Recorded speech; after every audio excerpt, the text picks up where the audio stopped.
I would set it up like, I've been married for 10 years, the crowd like, yeah, and I got 4 daughters. Whoa, yeah, having 4 daughters is crazy. Someone's always crying. It's usually me. Whoa. But being married's amazing. Yay. And there's a lot of surprises with marriage. Yeah. And one of those is that you can still be attracted to other people than the one you're married to. And it's like, ooh.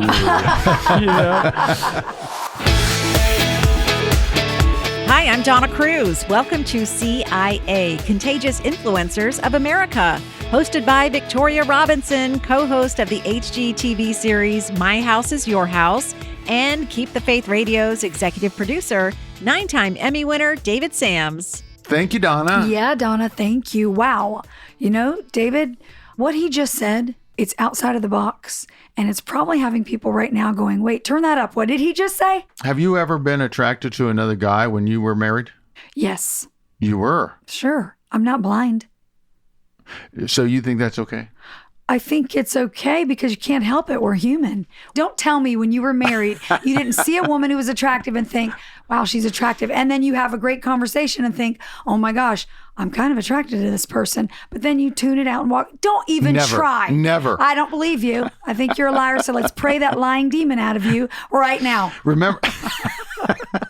Christians who tell me they don't look at somebody and think they're an attractive person or gosh, that they're my type, whatever. They're lying. I don't believe them. Well, it's just human nature. It is. It's human nature. Right. So that's what I love about this interview. It's real. It's raw. It's authentic. And he gives me an impression that only person I care about whose opinion of me is God's. And what you're really going to discover in this interview is how to find your purpose. So here's our interview with Mike Donehey of 10th Avenue North.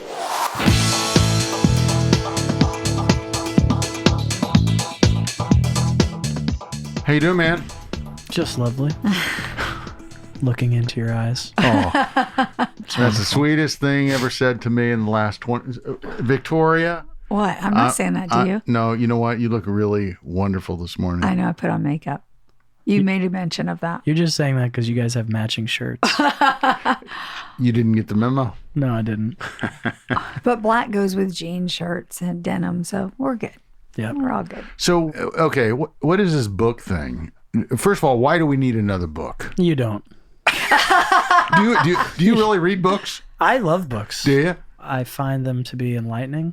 You are like the books you read and the friends you have. That's right. Five you hang out around with the most. So, I mean, I would say one of my most life-changing moments was reading Les Miserables as a sophomore in high school.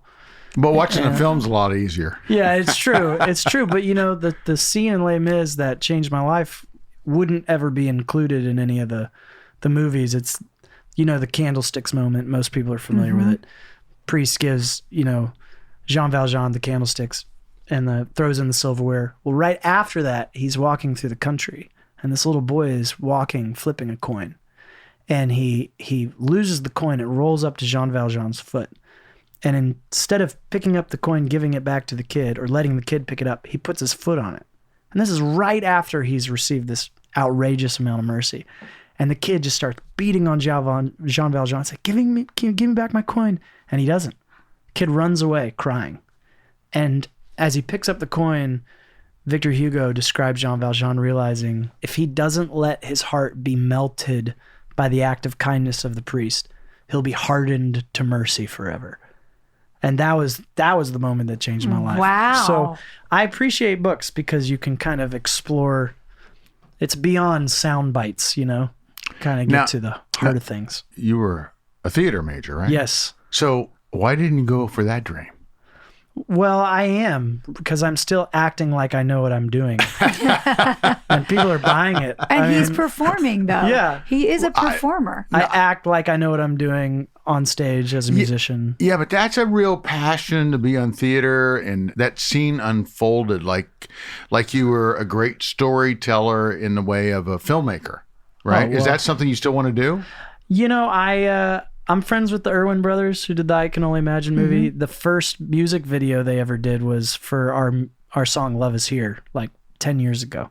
And so we still keep in touch, and they always bounce some ideas off me when they're making movies. It's definitely in my wheelhouse. But in my book, I talk about how I went to college planning on being an actor, and I didn't get any roles in any of the plays. And in my part-time, I had just started playing guitar, and lo and behold, a couple of years later, my junior and senior year, I'd turned down roles in plays because this band was taking off. And so I talk about how some of us sort of like put a death hold strong grip on our dreams instead of realizing like the best thing to do is like pursue your dreams, but then let God take things out and put new things in as you go, you know? The one thing I picked up in your book was the whole thing about how we put all this pressure on ourselves as it relates to our finding our purpose. And, you know, we kind of get that drilled into us every day. Find your purpose. And all these alleged life coaches out there talk about finding your purpose, Alleged. Right? Alleged. Yeah, the alleged. Most of them are unemployed, by the way. Yeah, true. We've been talking about that. When did you finally wake up and decide, you know what, trying to find your purpose, quote unquote, was not necessarily the right strategy, at least for you? Yeah, it started with conversations because I never really have bought into this belief that God's going to give me this 10-year plan, because faith is being sure of what you hope for, certain of what you don't see, right? Well, in order to have faith, you can't have all the answers. Mm-hmm. If you have all the answers, you can't have faith. You only have certainty. And so I don't know what it is about being a musician, but for whatever reason, people think you really know you're called to it. Maybe, I don't know, that could be true of any occupation. I just happen to be a musician. But so many kids come to me like, how did you know? And I always look back at them and I go, I don't. Right. And they go, what? No, don't tell me that. I go, I just know I love music, and I've figured out a way to use music in a way that seems to really meet people's needs. And Frederick Buechner said, your calling is where your deep gladness and the world's deep hunger meet. And a lot of us only ask ourselves one of those questions. We either ask, what makes me come alive? I'm just going to do that. Well, if you only do that, you just become a narcissistic jerk. Yeah, good point. Then some of us say, well, what does the world need? And that's all we focus our energy on. Well, if you only ask what the world needs, you burn out. Mm-hmm. True, like, fulfillment is when you're perpetually ready to make a change. Yeah, you got to be flexible. But I say, where is my deep gladness, and how can I do that in a way that feeds the world's deep hungers? So you're like a philosopher a little bit. I mean, he was quoting Elf before he came on the air. Even Elf, we're all philosophers in some respect. Yeah, we just don't realize that's what we're doing. Right. You know?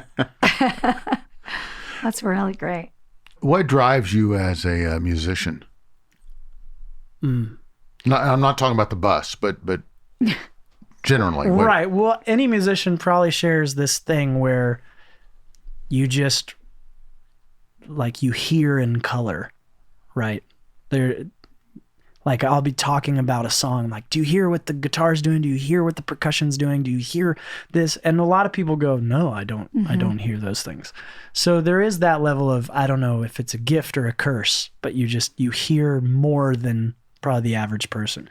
But as far as writing songs and making music is concerned, sounds that evoke emotion, obviously, but then when I can couple that with lyrics that I feel break shame off of people, that's when I feel fully alive making music. Like, some of the song, when you're singing a song to someone, I mean, I just wrote this song the other day and I played it for my mom, and my mom is sitting there in tears, and she's like, that helps me believe God can forgive this thing in my life. And I like, what better thing to use music for? That's horrible. You make your mom cry. That's not horrible. That's a good cry. That's a freedom cry. That's a really, well, I mean, let's talk about your album. This album, The Things We've Been Afraid to Say. Yeah. That's exactly what you did with this album. I mean, you crossed them, you pushed the envelope a little bit, which I applaud you for, because not enough musicians are doing that, because they want to keep their stuff commercialized so that it'll get played on the radio and people won't take the chance of it, people being offended by it. But to me, that's what music's done for me all my life is Yes.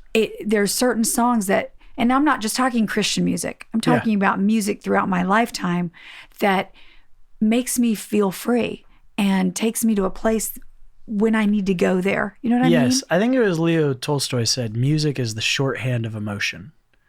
So music can like get into your heart and kind of break down the walls quicker than anything else, you know? And as far as writing things that are sort of taboo for most quote unquote Christian artists, I was reading in the Gospel of Luke, and Jesus says to the Pharisees, he said, "You think your job is to be popular. It's not.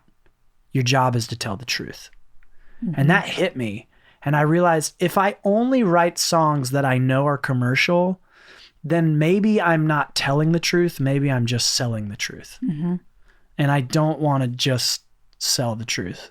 I want to tell it even if it is detrimental to my career. Well, let's think about it. The word says the truth sets you free, and it's the truth. Well, you know, kind of play on words, but it is the truth. I would rather be free and less liked than liked by everybody and in a cage. Yeah.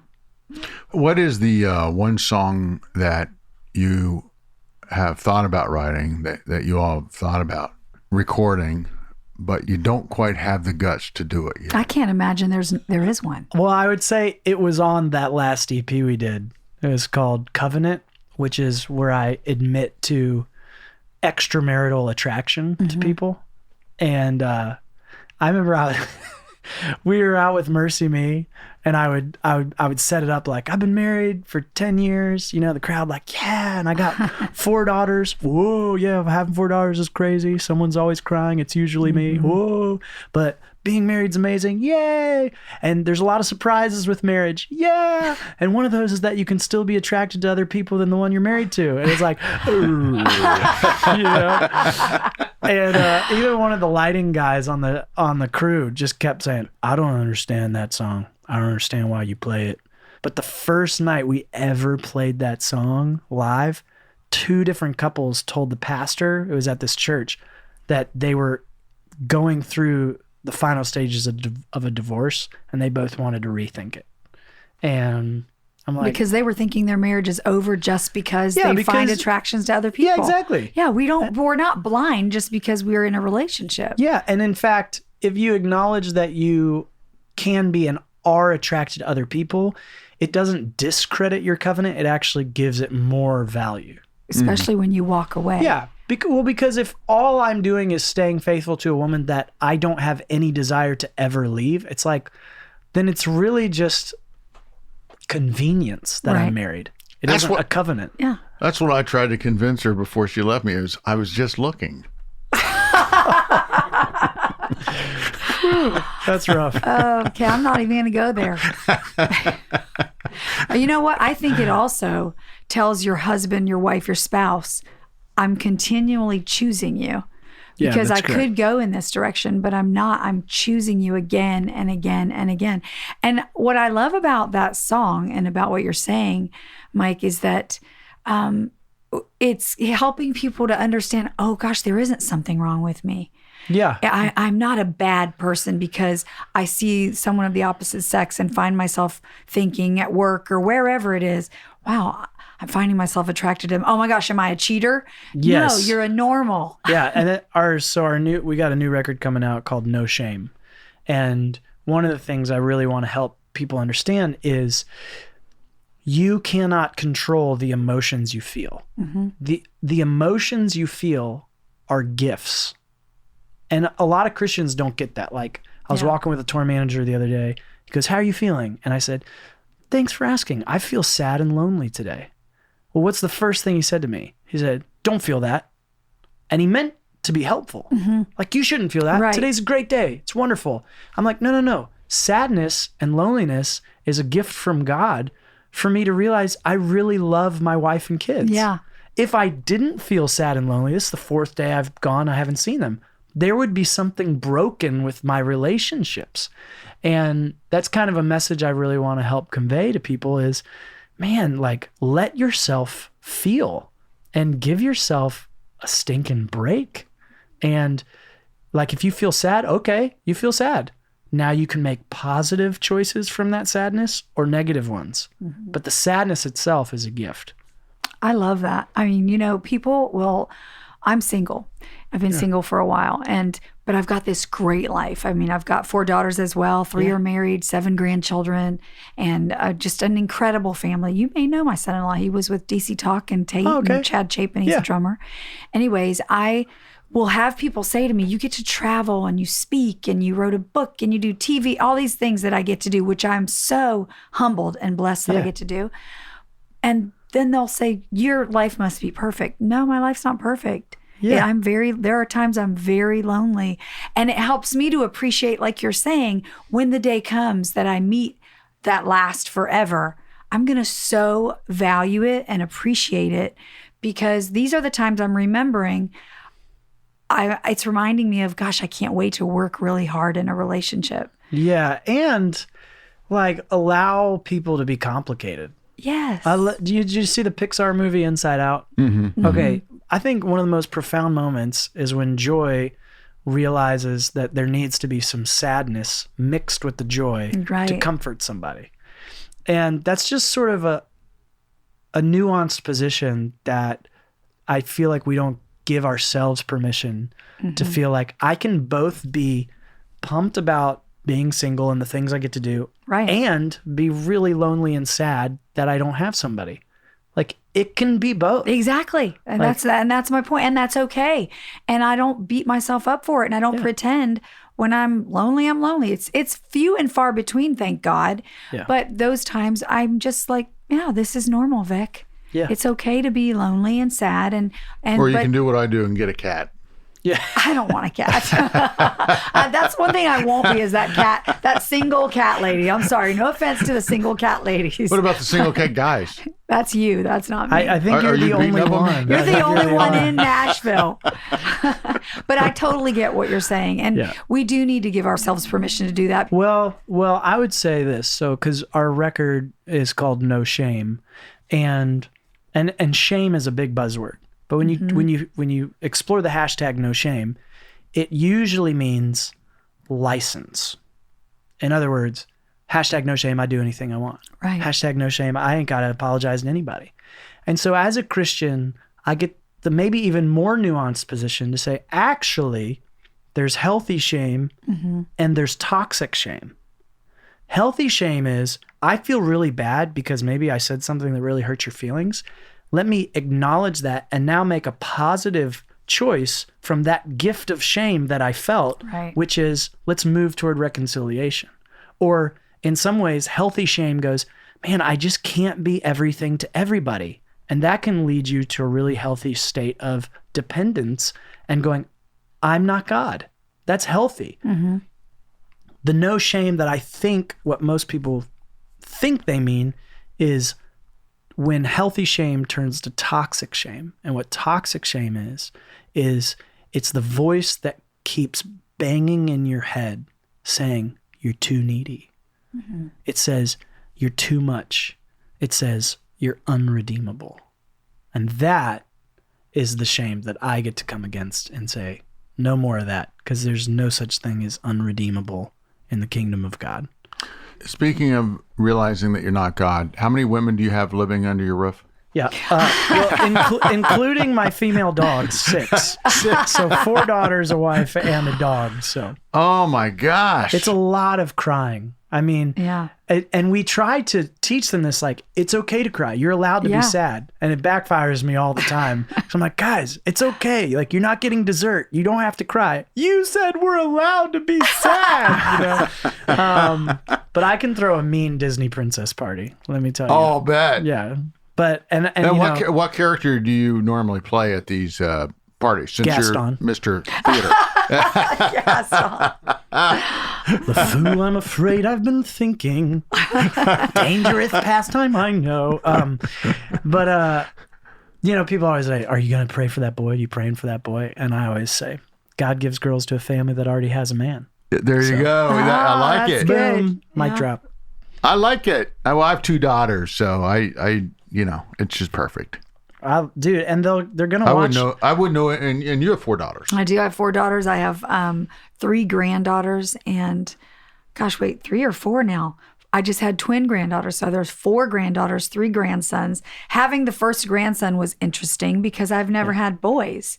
And it's been really cool. And I love it. And you're right. The girls, I had 4 growing up. I mean, well, I raised 4 and I was a single mom most of it.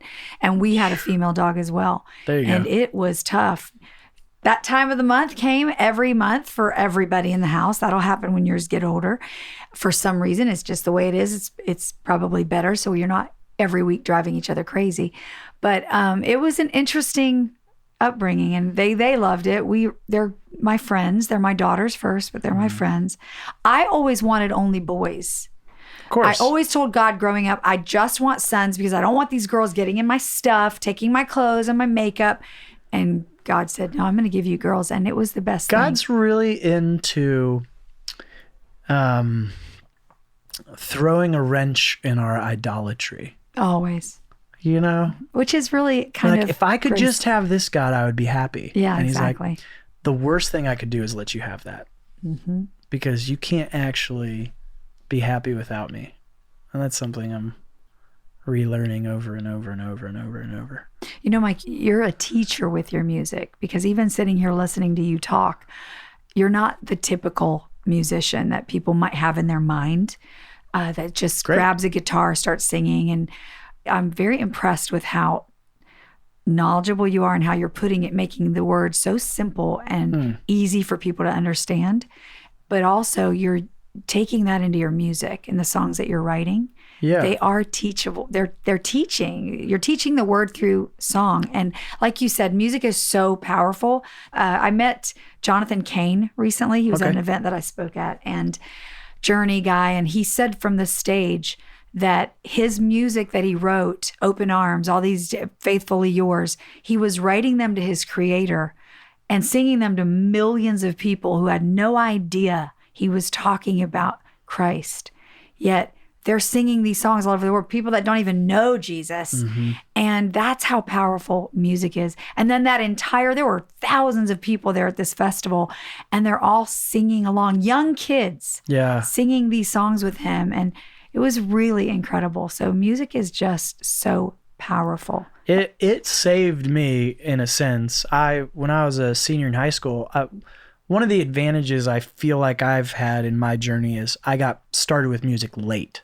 Mm-hmm. And it's usually what you would consider maybe a liability because, you know, if you want to be excellent at music, you got to get started really early. Well, I was in a near fatal car accident when I was 17. I got thrown out of a car, broke my face, broke my back in 2 places, ripped my ear off, flatlined 5 times on the way to the hospital, all that nonsense.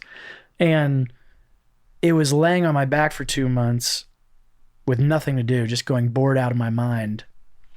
I asked for a guitar. Huh. And so for me, music has sort of been a tool that I've been given later on. Whereas, you know, a lot of guys, they just fall in love with music and that's all it's about. And for me, music has always been a tool to say something with, you know. What made you ask for that guitar? I'm just curious. What were you thinking about learning how to play? What made you say, I want a guitar? No, you know, it was really just I couldn't do anything first of all, else. he was in bed. Yeah. You can't put a piano. But you can say, you can't ask for a piano. But you could also say, David, You could do turn on Les Mis, turn on the movie. He loves theater. I mean, he could have done anything else. Why was it a guitar? You know, I don't know. It could have been an accordion, you know, or a Casio keyboard. I don't know. I think, you know, part of it was definitely, I thought girls liked guitar the most. So there you go. That was should have just asked for the girl. Yeah. It always goes back to the girl. Always goes back. And honestly, I mean, when I got to college, you know, I remember meeting up with groups of students that were sitting around worshiping God, and 100% of my motivation was, I'm going to go try to impress some girls. Mm-hmm. And what ended up happening was, little by little, I started experiencing the presence of God. And thankfully, I wasn't good enough yet to be on a stage. And so, you know, the whole book is about what if God's presence was your plan instead of your plan being the plan. And that's kind of how God did it for me. Instead of going, oh, I can't wait to be on stage in front of a lot of people getting applauded. It was, man, I'm in this little group of people sitting outside and I'm feeling this joy I've never experienced. So then the validation was something I was coming to the stage with instead of going to the stage for. That's good. It's like he used the backdoor approach. So have you ever been like thought about how weird it is that Jesus gets baptized in the river by John the Baptist before he starts his ministry? So before Jesus does anything of any noteworthy, matter at all, he's baptized in the Jordan and he hears a voice from heaven and it says, "This is my beloved son in whom I'm well pleased." And he hasn't done anything. Yeah, that's good. And I think for anybody listening to this that's at home, you could be a housewife, you could be a stay-at-home dad, you could be anybody. It's so easy to believe this lie that if only I accomplished more for God, he would like me more. And Jesus just throws a wrench in that. And he says, God is completely pleased in us. And so all of our doing needs to be out of that acceptance and not for that acceptance. Why Christian music? Why did you choose Christian music? I didn't. When I started writing, I tried to write songs about girlfriends and driving in the car and everything. And it just didn't feel like enough. And I remember I probably wrote 100 songs about all kinds of stuff. I still do. I mean, I write little stupid songs for my daughters all the time. But out of the overflow of the heart, the mouth speaks. And it just didn't feel fulfilling. And I remember it was probably my 102nd song I ever wrote was a song called Love Is Here. And I remember I was at a camp doing worship music for this camp. And I sat around a picnic table with a bunch of campers and they were talking to me about Jesus. And I was like, I just felt like none of them understood that they were already loved and accepted right where they were. So I went back to my dorm room and I wrote this song called Love Is Here with a couple of my bandmates. And we got up and we played it that night. And I remember that was the first time, and I'd done hundreds of concerts at this point, singing all the songs about all kinds of stuff. But that was the first time that Frederick Buechner quote really resounded in me. I was like, this is where I'm deeply glad and I feel like I'm setting people free. There's nothing compares to this. Mm-hmm. And, I don't believe that music can be Christian. Music is music. People are Christians. So that's good. Yeah, that's good. Because sometimes why put a label on it? But we do. And I know it's a marketing term. Yeah, Christian radio loves to own Christian music. Sure. Right? I have a real problem with putting God in a box and putting a label on it and saying, that's ours, right? I have a real problem with validating whether something is true or not based on who is speaking it. Yeah, that's good. I almost wish that when it comes to like quote unquote Christian music, we just called it, is it beautiful and true? And then it's like God becomes bigger and like the landscape of possible songs that I could hear Jesus in becomes greater. Mm-hmm. And there is some, like the Proverbs teach us, if you live godly, there's some natural good consequences that come about. But a lot of people, they come up to me at a show, they're like, it's obvious that you've been faithful and God has blessed your ministry and elevated your platform. I go, that's not true. They go, what do you mean? I was like, look at Michael Jackson. Like, he had incredible influence, and yet his life, not so sure. And they go, well, Christians should make the best music, the best art, because they have the Holy Spirit inside them. I've heard that argument. I go, wrong again. Every human bears the image of God, the Imago Dei, and God makes the rain fall on the righteous and the unrighteous. The only difference is some of us get the extra bonus of actually giving credit to God. Right. And I just so now I don't try to discredit someone. If I'm like, can that song be Christian? I don't know. Oh, well, he meant it for that. It definitely can't be Christian. You go, wait a second. what if we, instead of trying to discredit people as viable sources of God's truth, what if we just applauded them? Like, oh my God. And they go, wait, no, that's not what I meant. They're like, it doesn't matter. Like, God is giving you this gift. And we almost like validate their gift in the spiritual realm before they even do. Right. I just feel like it's such a more inclusive, inviting spirit. Because, I'll say stuff on my Instagram like, yeah, I'm listening to this Coldplay record. And, I'll get 50 comments. Coldplay, they're universalists. And they've even said they believe in this and this and this and this and this. I go, so is my job to tell my daughters, hey, let's look at what people are like and then validate whether what they make is good? Or do I teach them to just look into the world and go, what is beautiful and true? And then tell them, hey, it's your gift to tell people that they're making godlike things. And maybe they don't even realize it yet. And you'll be the first person to tell them. I love that. That's powerful. That's good stuff. What is the one thing that just fires you up when you wake up in the morning, other than your 4 daughters? Who probably wake you up. Yeah. What is it that excites you? Is it a song? Is it a new opportunity? Is it a tour? What is it? When I realized that the greatest gift I've been given through Jesus and the Holy Spirit is to remove obstacles that were in between people's relationship and God. And I get to tell them, hey, that mistake you made, it's not an end all. God still likes you. He still loves you. And I get to, through song or through a book or through a blog or through an Instagram post, make it a little bit easier for someone to see who Jesus is and to be welcomed back into his arms. Like, that's the greatest gift I could ever be given. And it's what pops my head off the pillow. So I'll do it through music. I'll do it through a song. I'll do it through books. I'll do, whatever I can do to undo the unnecessary shame that people are carrying on their backs. It's kind of what Jesus said. He said, you're carrying this real heavy load. The one I want to give you is light. Well, I want to thank you for joining us. Yeah, thanks. This has been fun and very insightful, and we wish you much success with the book. Great. Everybody needs to get this book, Finding God's Life for My Will. I love the title. Yeah. You just switching those 2 words around, and everything that you've been talking about today, Mike, just reiterates how come that title suits you and who you are.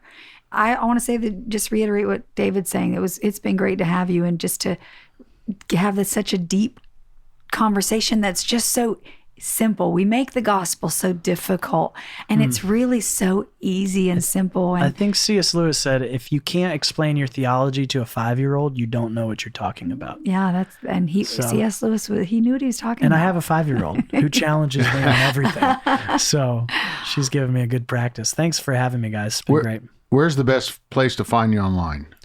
Do you have the Googles? Yeah, well, you mentioned Instagram a few times, so yeah, my Instagram, the band Instagram, mine is Mike Donehey, my name, 10thAvenueNorth.com.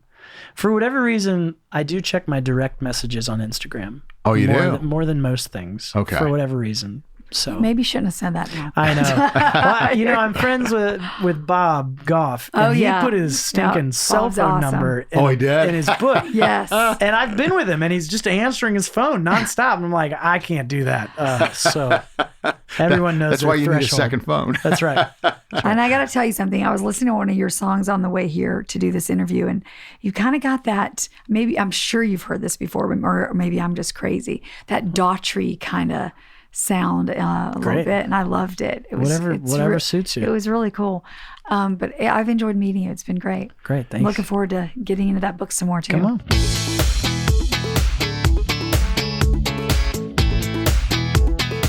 So if you're looking for Mike Donehey's book, make sure you pick it up at Amazon.com. His book is Finding God's Life for My Will.